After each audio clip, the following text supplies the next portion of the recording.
I was 13 when my father remarried. Everyone said it was a blessing, a fresh start after years of just the two of us trying to figure out how to be a family without my mom, who had passed away when I was 6. I barely remembered her face anymore, just fragments. Her laugh, the way she smelled like vanilla, how she used to braid my hair before school. When Rebecca came into our lives, she seemed perfect. She had this warm smile that made my dad's eyes light up in a way I hadn't seen in years. She worked as a nurse, always talked about helping people, always seemed to know exactly what to say. At the wedding, she hugged me tight and whispered, "I'm not trying to replace your mother, sweetie. I just want us to be a family." I believed her. God, I wanted so badly to believe her. The first few months were fine. Normal, even. She cooked dinner, asked about my homework, drove me to soccer practice when Dad was working late. But looking back now, I can see the small changes that started creeping in. The way she would correct how I set the table, the comments about my clothes being too tight or too sloppy, the sighs when I spoke at dinner, like I was interrupting something important. My dad never seemed to notice. He was happier than he'd been in years, and I didn't want to ruin that for him. It was the summer before 9th grade when things really shifted. Dad got a promotion that meant longer hours and occasional overnight trips. That's when I saw the real Rebecca for the first time. We were alone in the kitchen, and I had accidentally knocked over a glass of juice. It shattered across the tile floor, and before I could even apologize, her face changed. It was like watching a mask slip off. "Of course you did," she said, her voice cold and sharp. "You're always so careless, so thoughtless. Do you ever think before you do anything?" I stood there, frozen, while she went on, about how I made everything harder, how she had given up so much to take care of me, how I should be grateful instead of making her life more difficult. When I finally stammered an apology and reached for the paper towels, she grabbed my wrist, not hard enough to leave a mark, but firm enough that I knew she could if she wanted to. "I'll clean it up," she said. "You'll just make it worse." That night, I lay in bed replaying the moment over and over, trying to understand what had just happened. Maybe she was just having a bad day. Maybe I really was careless. Maybe I needed to try harder to be the daughter she deserved. I started walking on eggshells. I kept my room spotless. I came straight home after school. I stopped talking as much at dinner, but it was never enough. The criticisms came daily, sometimes subtle, sometimes cutting. My hair was too messy. My laugh was too loud.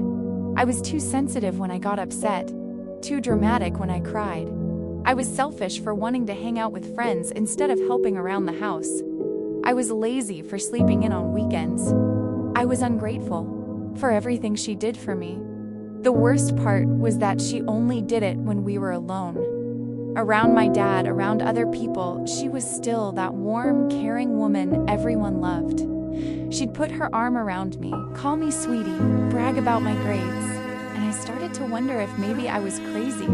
Maybe I was making it all up. Maybe the problem really was me. By sophomore year, I had learned all her triggers. I knew which tone of voice meant I was about to get a lecture. I knew which silences meant I had disappointed her. I knew that disagreeing with her, even politely, would lead to days of cold treatment. She never yelled, that would have been too obvious. Instead, she used silence like a weapon. She'd ignore me for days, acting like I didn't exist, until I apologized for whatever I had supposedly done wrong. And I always apologized, even when I didn't know what I was apologizing for. My grades started slipping. My friends stopped calling because I always had excuses for why I couldn't hang out. My dad would ask if I was okay, and I'd force a smile and say I was just stressed about school. I couldn't tell him the truth. How could I? Rebecca was his happiness, his second chance, and what would I even say? That she was mean to me? That she made me feel small? It sounded so petty, so childish. There were no bruises, no proof, Just this constant, crushing weight of feeling like I was never good enough, never wanted, never safe in my own home. Junior year, something inside me broke. I was sitting in English class and we were reading someone's memoir about trauma. The teacher talked about how important it was to document your experiences, to write things down especially when they felt too painful to speak out loud. That afternoon, I bought a cheap notebook from the dollar store. I hid it in an old shoebox under my bed, beneath shoes I never wore. I started writing everything down. Not for anyone else to read. I never imagined anyone would. I just needed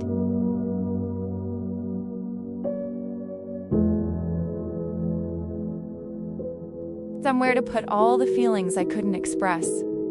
I wrote about the morning Rebecca told me I was the reason she and Dad fought, even though I never heard them fight. I wrote about the time she threw away my favorite sweater, the one my mom had given me, saying it was too old and ratty and made me look like I had no self-respect. I wrote about the afternoon she told me I'd end up alone because I was too difficult to love. I wrote about the panic attacks I started having in the school bathroom, the way my hands would shake before I walked through the front door each day, the nightmares where I was screaming and no one could hear me. I wrote about the weight I had lost, the sleep I wasn't getting, the way I had started scratching at my arms when the anxiety got too bad. I wrote about feeling like I was disappearing, like I was becoming invisible even to myself. The diary became the only place I could be honest, the only place where my feelings mattered. I filled one notebook, then started another. I wrote about the gaslighting, though I didn't know that word yet. The way she'd deny things she had said to me, make me question my own memory. She'd tell my dad I was being moody and difficult, that she was trying so hard, but I was pushing her away. And he'd believe her because why wouldn't he? She was the adult. She was the one who seemed to have it all together. I wrote about the isolation, how she had slowly convinced my dad that I needed more structure, more rules, that I was acting out and needed consequences. Suddenly, I wasn't allowed to go to friends' houses anymore. My phone was checked regularly. I had to account for every minute after school. And when I tried to protest, I was accused of being rebellious, of not appreciating everything they did for me. After all we've given you, Rebecca would say, this is how you repay us? By senior year, I was running on empty. I was 17 years old and felt like I had been holding my breath for 4 years. I wrote less in the diary because I had less energy for anything. I went through the motions: school, home, homework, sleep, repeat. I had learned to feel nothing because feeling anything hurt too much. That's when my dad found the notebooks. I had been careless. In my exhaustion, I had left the shoebox slightly open. He was looking for something in my closet and saw them. He sat on my bed and read every word. I came home from school and found him there, tears streaming down his face. My entire truth spread out in front of him. I remember the terror that flooded through me. I was about to get in so much trouble. Rebecca would be furious. But my dad just looked at me and said, "Why didn't you tell me?" How could I explain that I tried in 1,000 small ways? That I had been screaming silently for years? That I didn't have the words for what was happening because it wasn't broken bones or black eyes. It was death by 1,000 cuts. It was the slow erosion of my sense of self. It was being made to feel like I deserved every cruel word, every cold silence, every moment of being made to feel worthless. "I didn't think you'd believe me," I finally whispered. "She's different when you're around." That night, my dad confronted Rebecca. I heard them downstairs, her voice shocked and hurt, playing the victim perfectly. "She's always been difficult," she said. "I've tried so hard. She's making things up because she doesn't want to follow any rules. This is typical teenage manipulation." My dad had pages and pages of my pain in his hands, dates, details, patterns, things that were too specific, too consistent to be made up. He told her to leave. She refused. He called his lawyer that night. The divorce took 8 months. In that time, Rebecca tried everything.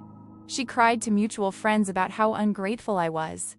She told people I had severe mental health issues and had fabricated everything. Some people believed her. Some people couldn't reconcile the warm, caring woman they knew with the person described in those pages. That was almost worse than the years of abuse. Realizing how many people found it easier to believe I was lying than to accept that they had been fooled. But my dad believed me. He finally saw what had been happening under his nose. He was devastated by his own blindness, consumed with guilt. We started therapy together.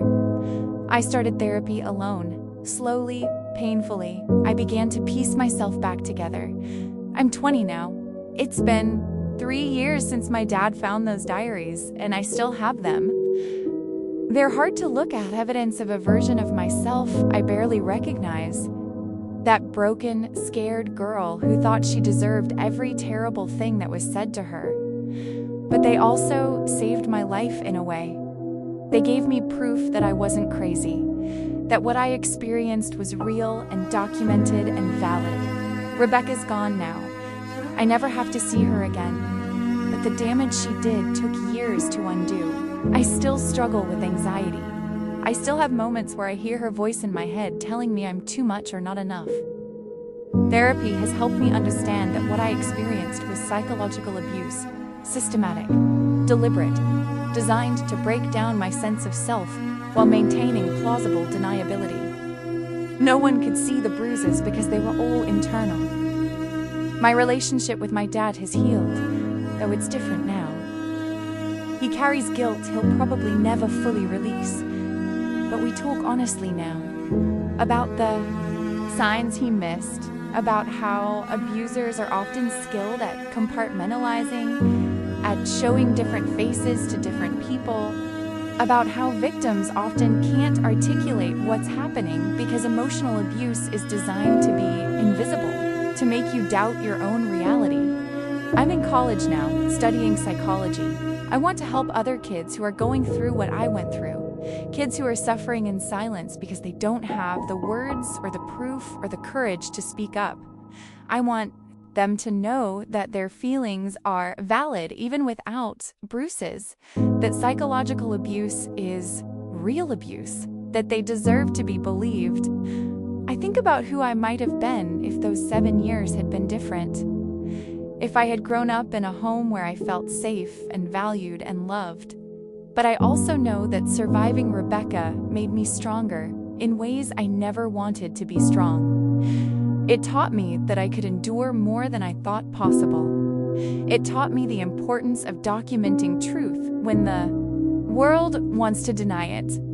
It taught me that sometimes the bravest thing you can do is simply survive.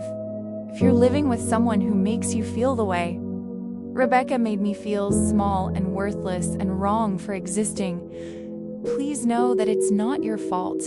You're not too sensitive. You're not making it up. You're not crazy. What's happening to you is real and you deserve better. Write it down. Tell someone. Keep telling until someone believes you, because you matter. Your pain matters. And there is life and healing on the other side of this.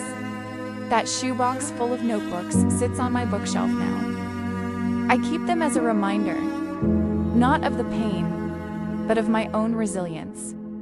Of the girl who found a way to save herself by putting pen to paper and refusing to let her truth be erased. Those pages are proof that I existed even when someone tried to make me disappear. They're proof that I survived. And they're proof that sometimes the most powerful thing you can do is simply tell your story.